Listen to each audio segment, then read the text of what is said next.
சித்தப்பா நேற்று கீதா அவ்வளோ சந்தோஷப்பா. சித்தப்பா ரெட்டெல்லாம் கழிச்சிட்டா, அம்மா கழிச்சு என்னம்மா இவ்வளோ பையனை பற்றி எப்படியோ நெஞ்சில் குடியிருக்கும்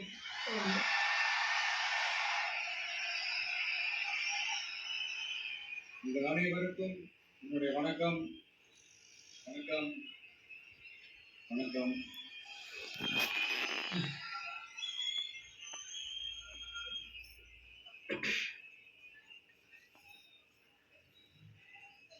என்ன சொல்றது, எப்படி ஆரம்பிக்கிறதுன்னு தெரியல.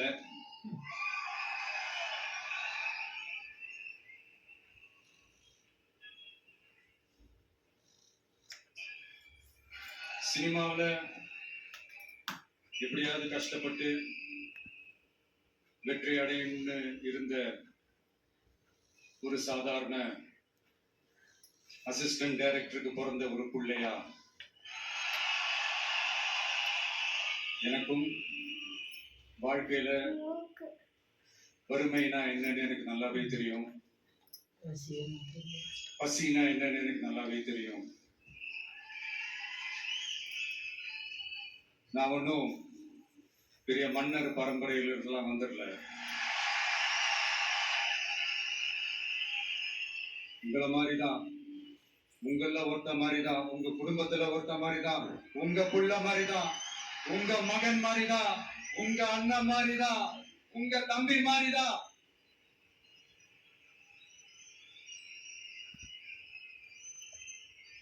அப்படிதான் நான் உணர்றேன்.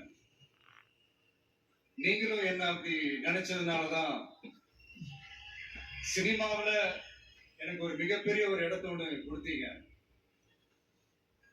அதையெல்லாம் விட்டுட்டு உங்களுக்காக நன்றி கடன் செலுத்துறதுக்காக அரசியலுக்கு வந்த உங்க விஜய, இந்த விஜய, நீ வா விஜய், நாங்களா இருக்கோம், பாத்துக்கிறோம். விஜய் தம்பி நீ வா, நாங்க இருக்கோம். விஜய் தம்பி நீ வா, நாங்க இருக்கோம். அண்ணா நீ வாடா, நாங்களா இருக்கோம். நண்பா நீ வா நண்பா, நாங்களா இருக்கோம் சொல்லி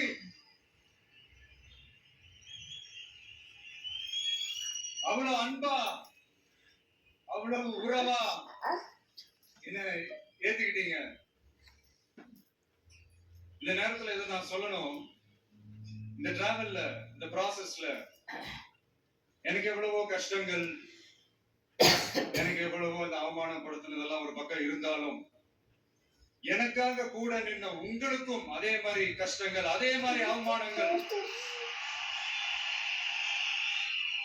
அதையெல்லாம் நீங்க பெருசா எடுத்துக்காம, அதையெல்லாம் நீங்க பொருட்டாவே எடுத்துக்காம, என்னோட வலிகளை, என்னோட வேதனைகளை உங்களோட தான் நினைச்சு என் கூடவே நின்னு இன்னைக்கு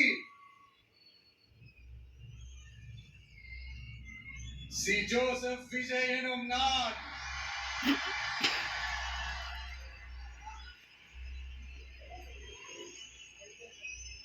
அத உண்மையாக்கி இருக்கிறீங்க.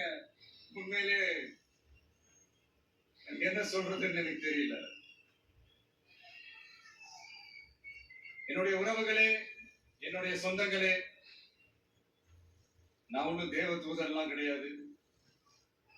நானும் ஒரு இயல்பான ஒரு வாழ்க்கை வாழ்ற ஒரு சாதாரணமான மனுஷன் தான்.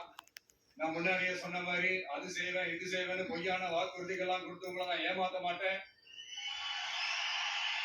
எது சாத்தியமோ அது மட்டும் தான் நான் செய்வேன். இம்மிடியட்டா உங்க மனசுல ஒரு கேள்வி ஒண்ணு வரலாம், அப்ப சாத்தியம் இல்லாததை செய்ய மாட்டாங்களா, செய்ய முடியாதா அப்படின்ற ஒரு கேள்வி ஒண்ணு வரலாம்.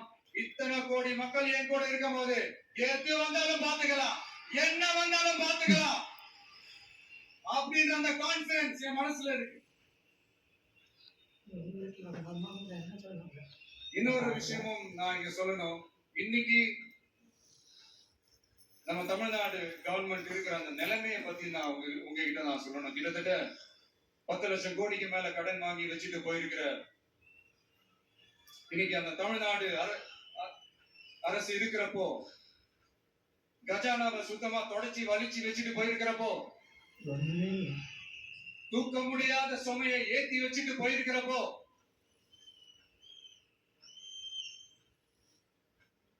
அப்படிப்பட்ட ஒரு நிலைமையில தான் இந்த பொறுப்பை நம்ம கையில எடுத்திருக்கிறோம். உடனே நீங்க நினைக்கலாம், என்னடா இவர் ஏதோ பொறி வச்சு பேசுறாரு அப்படின்னு. அப்படிலாம் எதுவுமே கிடையாது. உள்ள போய் பார்த்தாதான் தெரியும் எது எந்த நிலைமையில இருக்குது, என்ன இருக்கு என்ன இல்ல, எது எந்த நிலைமையில இருக்கு, எது எந்த நிலைமையில இல்ல. சோ அதையெல்லாம் பார்த்துட்டு உங்களுக்கு ஒரு வெள்ளை அறிக்கையா அதை வெளியிடணும்னு நான் நினைக்கிறேன். ஒரு டிரான்ஸ்பரண்டான ஒரு கவர்மெண்டா, அதாவது இன்னைக்கு நம்ம தமிழ்நாடு கவர்மெண்ட் இந்த நிலைமையில தான் இருக்கு அப்படின்றத உங்ககிட்ட சொல்லிட்டு I just want to take it forward from there. அதான் நான் முதல்ல செய்யணும்னு நினைக்கிறேன். தமிழ்நாட்டை பொறுத்த வரைக்கும் யாரையாவது போய் ஏதாவது சந்திக்கணும் அப்படின்னா இந்த மூஞ்ச மூடிக்கிட்டு போய் சந்திக்கிறதோ, இந்த மறைமுகமா உங்களுக்கு தெரியாம போய் சந்திக்கிறதோ அப்படிலாம் நான் செய்ய மாட்டேன். எதுவா இருந்தாலும் வெளிப்படையாக ஒளிவு மறைவு இல்லாம தான் நான் செய்வேன். இவ்வளவு பெரிய ஒரு பொறுப்பை என் கையில கொடுத்திருக்கிறீங்க. அதே நேரத்துல எனக்கு கொஞ்சம் அவகாசமும் நீங்க கொடுக்கணும்னு நான் ரிக்வெஸ்ட் பண்ணி கேட்டுக்கிறேன். நான் சொன்னதையெல்லாம் படிப்படியா நிறைவேற்ற நான் ட்ரை பண்ணுவேன், நிறைவேற்றுவேன். அதே நேரத்துல எனக்கு கொஞ்சம் அவகாசம் கொடுத்தீங்கன்னா எனக்கு கொஞ்சம் உதவியாகவும் ஒத்துழைப்பாகவும் இருக்கும். இது உங்களுடைய ஆட்சி. பெண்கள் பாதுகாப்பை ரொம்ப ஸ்ட்ரிக்டா வச்சிருப்பேன். போதைப் பொருள் கலாச்சாரம் அதை கண்ட்ரோல் பண்றதுக்கு என்னென்ன ஸ்டெப்ஸ் எடுக்கணும், என்னென்ன முயற்சிகள் எடுக்கணும், இன்னிலிருந்து அதை நான் எடுப்பேன். நம்ம பசங்களை அதுல இருந்து காப்பாற்ற வேண்டியது நம்ம அரசனுடைய பொறுப்பு. அதே மாதிரி சட்டம் ஒழுங்க எல்லாருக்குமான பாதுகாப்பை நான் உறுதிப்படுத்துவேன். என்ன அவமானப்படுத்துறவங்களாகவே இருந்தாலும், என்ன கஷ்டப்படுத்துறவங்களாகவே இருந்தாலும், அவங்களும் என் மக்கள் தானே. நண்பர்களாக இருந்தாலும் எதிரிகளாக இருந்தாலும் 8 கோடி மக்களும் என் மக்கள் தானே.